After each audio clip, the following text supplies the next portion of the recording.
Why? Why do ticks exist? Gross.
Good morning, everybody.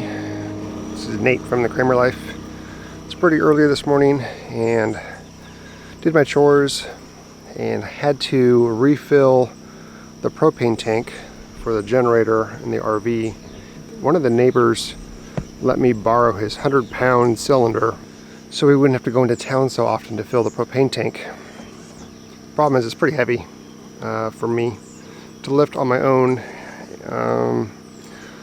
So I'm going to leave it in the truck for now, think about a way that I can get that thing off of there by myself using some leverage. But right now I think I need to eat some breakfast first. Well, I grabbed just some leftover pizza and ate that down pretty quick for my breakfast. It was alright. While I try to figure out how I'm going to get this propane tank out of the truck, Mr. Wayne wanted to start on trimming and cleaning up the blueberry bushes because he wants to put down some fertilizer that increases the nitrogen in the soil around the blueberries. I don't know if you've left me any clippers to do the work, so I'm gonna go search for that really quick and come back. Decided to start in the shady area. It's getting already pretty warm and the sun's coming out, so I'm gonna sit behind the bushes and do the work and not get blasted by the early morning sun.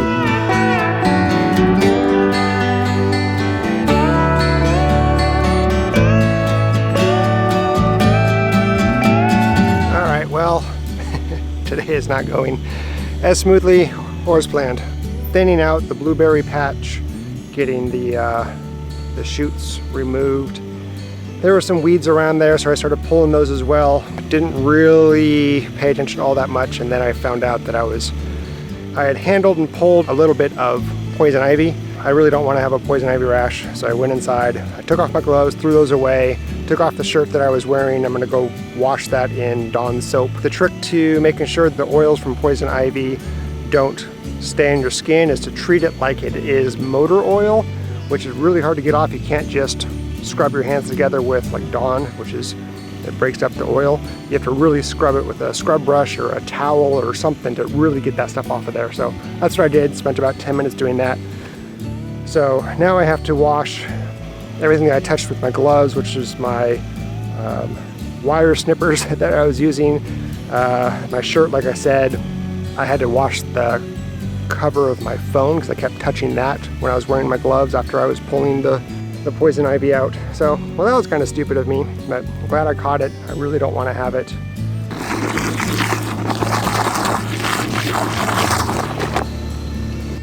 All right, I'm not sure how much that's going to really help, but soak that stuff in the Dawn, let that break down the poison ivy oil. I need to wash my tripod off, so I'll go do that really quick.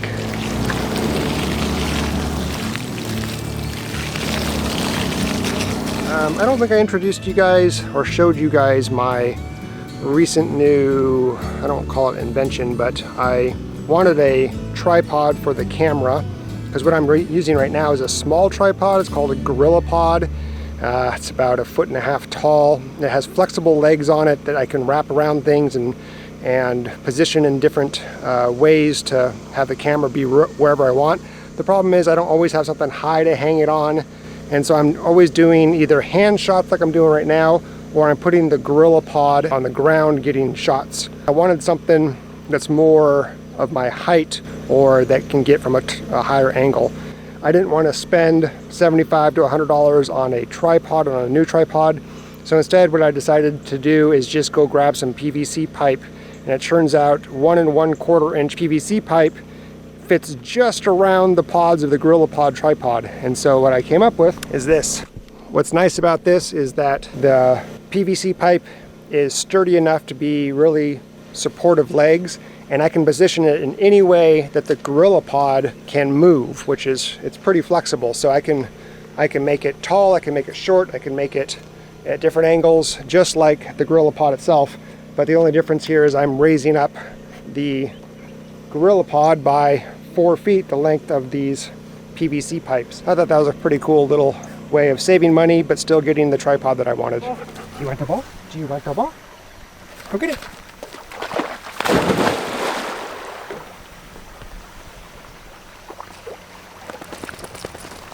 When we lived in Portland, our last house, we had it was a pretty large pool, about 25,000 gallons in ground pool, and the dogs would love to go swimming in that in the hot days, and Kinsley would jump off the side and chase her ball or various other toys that we threw in there. So this is very much like that.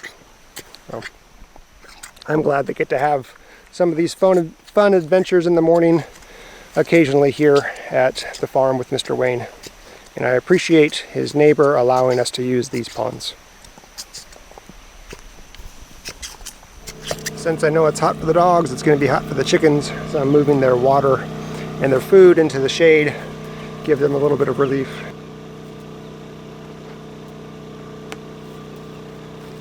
It just smells like bucket. I'm going to go give them some fresh water.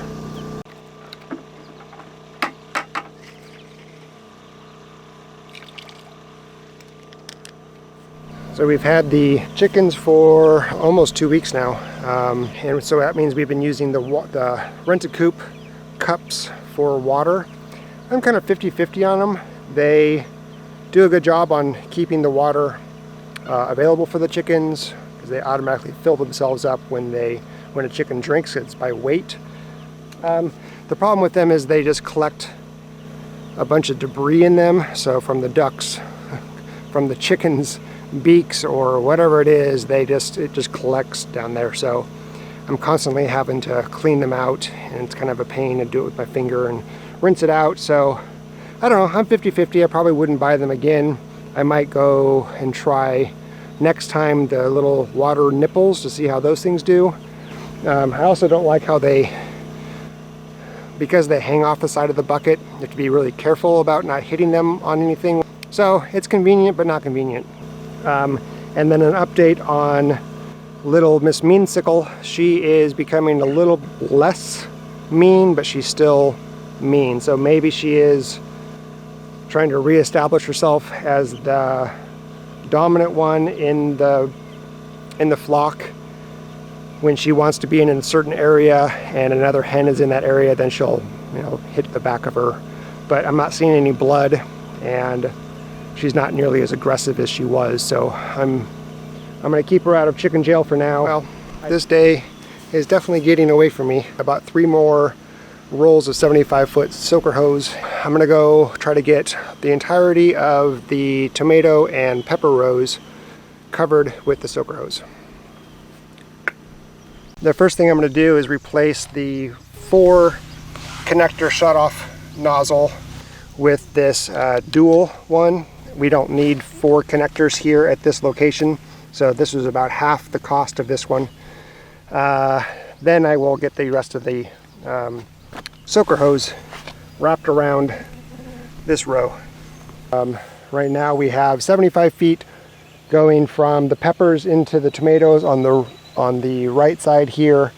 I'll take another 75 foot, continue it to finish this line, wrap around and start on the one on the left heading this direction, and I'll finish it off with another 75 foot at the end here. We're going to have a little bit of excess, but I think that's going to be okay. Guys, look at these tomatoes. These things are ginormous. They're huge. Way to go, Mr. Wayne. They're starting to ripen, and there's an abundance of them, that's for sure.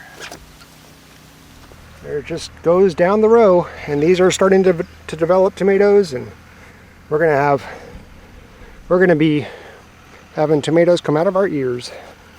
Well, good morning, Mr. Wayne. There is a gardening show, and one of the things that they featured was putting down this material I've got, to add more acid to blueberries. It's acid, not nitrogen. More acid. Acid. Oh, okay. To the blueberries. Uh-huh. By the way, since you mentioned nitrogen, that's for we need to hit the corn with nitrogen when we side dress, when we get back over there to doing things. And so we need to find out where we can get us a good nitrogen fertilize. I know one that's used as an explosive, but anyway. That might have the opposite effect of what we're looking for. Well, no, it will make it does. I've used it. I mean, that's about the only thing I know about right offhand. But if we can find something else that's more organic. They say it may not help immediately for these blueberries that you see, and some of them are already ripening. Yeah. It may help for next season, but we got it. We might concentrate it on the smaller plants. Okay. And also go ahead, this stuff you've cleared, just to see. It might make a good difference quickly, who knows, but we'll give it that college try. Okay. And by the way, have you seen any birds? Nope. Since you were working around, they may not have been here, but yesterday when I was trying to get away from here, oh wow, they were coming and going way back down there, and that's because some of these are getting ripe enough for them to start pecking at. Was that one sweeter that you just now tasted? It was pretty tart. Tart. Uh-huh. That's because they're trying to ripen too soon. And I don't know if some damage had occurred, from the freeze and everything, but they just don't look like healthy like I like to see them. Now that I have the soaker hose done, I'm going to continue getting the shoots off of the blueberry plants here. Use some long loppers for that so I can stay away from any poison ivy. While out working in the blueberries, kind of felt something crawling on me. Did a check and it was a tick. So I went inside and did more tick checks, and I had 3 more ticks on me. So I took them all off. I just sprayed myself down with eucalyptus lemon oil. Hopefully that'll keep them off for the day, but definitely have to do a pretty thorough tick check tonight when I'm done working. Why? Why do ticks exist? Gross. Maybe you need a rooster. Yeah, probably. However, you don't know what kind you would get, do you? No. Get one that speaks the language of most of them. That has to speak 8 different languages. Yeah. My camera died right before I started the very exciting task of cutting the grass between the elderberry plants. So I'm sorry you didn't get to come with me on that terribly exciting task. All right, I'm at a good stopping point. Katie's going to be making herself some lunch, so she's going to be making myself some lunch. Yeah, let's go eat. I'm hungry. Would you like some cabbage? They get a little bit more curious, but they don't quite come running to the food. Not yet, no. They definitely are still a little aloof when it comes to things that are not in their food dish. Yeah. They're not quite. Nope. Not quite sure. The what is it? The State. Buckeye. Yes. Her name is State. Her name is State because I kept saying, it's the name of a state, it's the name of a state. It's the Buckeye State. Buckeye. So Buckeye, she's probably the most curious of any of them so far with food. And then probably, what are you calling her? Queenie Meanie? No, Little Miss Meansicle. Oh, Little Miss Meansicle. She's probably the other one. That's the more curious one. Yeah. And those are not the official names. We will come up. No, State is the official name. State is the Yes, official that name? is her name, State. Oh, okay. We'll talk about that. No, we won't. It's set in stone. It's set in stone. She comes running to that name, so that's her name. Look at that. They walk right by the cabbage. Wow, that is quite the lunch. Wow, man, I got bit by something. I don't know what it is, but it just stings and it feels like little needles inside my skin. Happens every once in a while. Look at me. Happens every once in a while when I'm like standing in the field or maybe in tall grass or minding my own business. Maybe saying the wrong words. I don't know. It just randomly happens. And man, it just hurts. And of course, I don't see anything. I don't see any bugs. I don't see, maybe it was like fire ants or I don't know what it is, but something bites me and then it just sends little shooting pains in that little area. It feels like little needles and it'll come and go, last about an hour, big old red spot. Anyway, I'm gonna enjoy this lunch. Ow, man, seriously, it's just why? Why? What did I do to you? All right, well, I'm gonna enjoy this lunch while I deal with the pain. Whew. Thank you, honey. First thing in the morning, you might send the Goldens over here. Yep. Yeah, they are pecking on, aren't they? They'll keep them away. I don't know if we left them, and just draw more gnats and things. They're not quite as ripe as I would like to see them. But some people like them a little before dead ripe. Take these two. This one's really ripe. Well, pretty ripe. So if we get by now and the crows don't do any more damage, but can you carry them? Yeah. Wash them good. Yeah.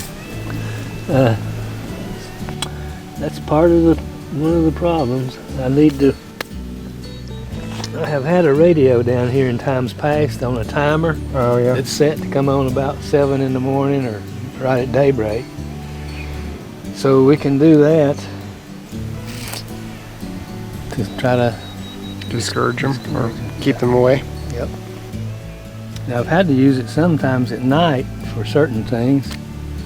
Not so much for tomatoes, but for corn when it's ripening. Because, the raccoons get into the corn. So that's how life is. Yep. When you think you're growing food just for yourself, you're highly mistaken. Absolutely. All right, well, thanks for the tomatoes. Look at those things. And there's so many more, guys, like I showed you before. They're just, it's an abundance. A true abundance of tomatoes, and we're just getting started. Want to say good night, Mr. Wayne? Good night. Good night, all. In our rain.